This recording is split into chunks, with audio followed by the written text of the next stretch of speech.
This is Lindsay with cloud9stampers.com, and today I'm sharing with you a beautiful watercolor flower technique. Let's get started.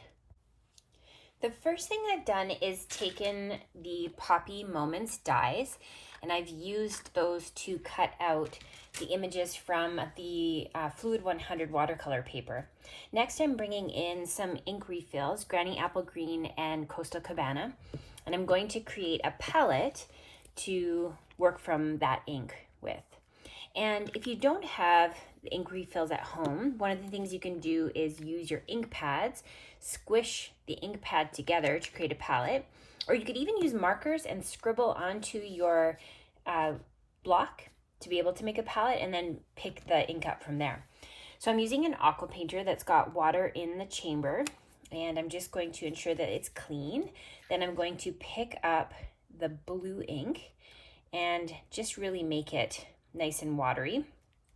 And now I'm going to go over top of my watercolor paper, and I'm not going to make it solid. I want to have it sort of modeled because it just makes it a little more interesting to look at. So I've got my solid shape filled in, and then I'm going to take the outline, and again I'm just going to grab that ink and I'm going to go over top of the center of the flower and all the way around the outside.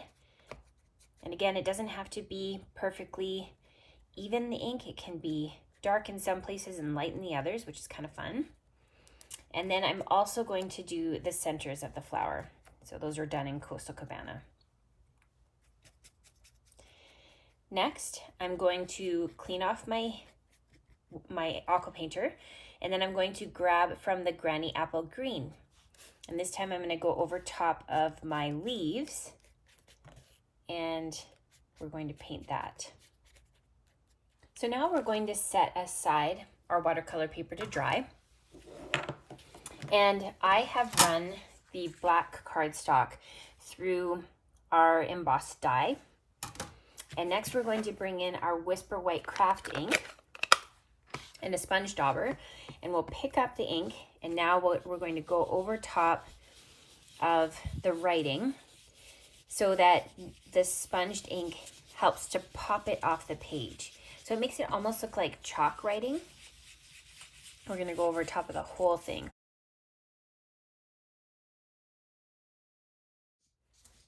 Now that our flower embellishments are dry, we're going to create the card. So I'm bringing in Coastal Cabana cardstock, and we will fold our edges together.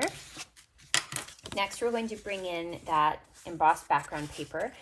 And if you have tear and tape at home, I'd recommend using this just because it does have the texture on the back. So you're going to need a little bit of extra help with the adhesive. You could also use multi-purpose glue for this, but I like tear and tape because it's nice and fast. Then we're going to stick that on our card.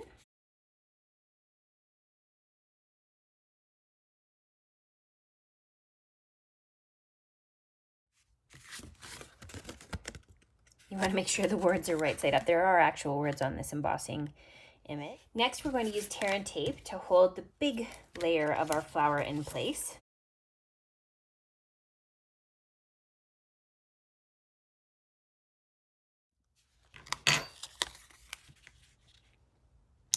Like that.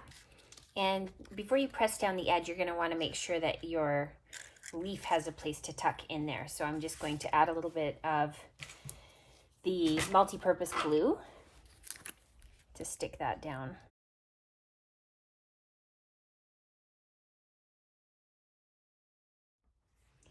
Now we're going to use dimensionals to hold our more detailed layer of our flower. And there's a nice wide part in the center that you can put your dimensionals on.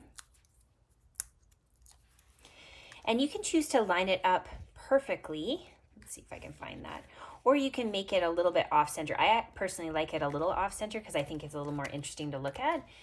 And then you can bring in the centers of the flowers. So there's two layers, and again, we're going to add dimensionals to both of those because we really want that look of a layered. Now I'm just noticing that the big dimensional is not going to fit, so let me grab this small dimensional. Here we go. So this will fit on the center. So these are the mini dimensionals. and layer that like so.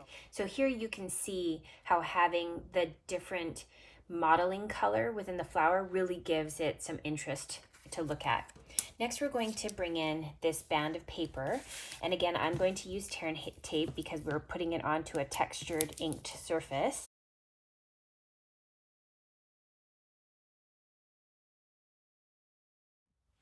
And next we're adding the greeting from Daisy Lane. So we're using the friend greeting. And we're going to be stamping that with the Granny Apple Green onto the label punch here. So we'll use our dimensionals one more time to pop that up.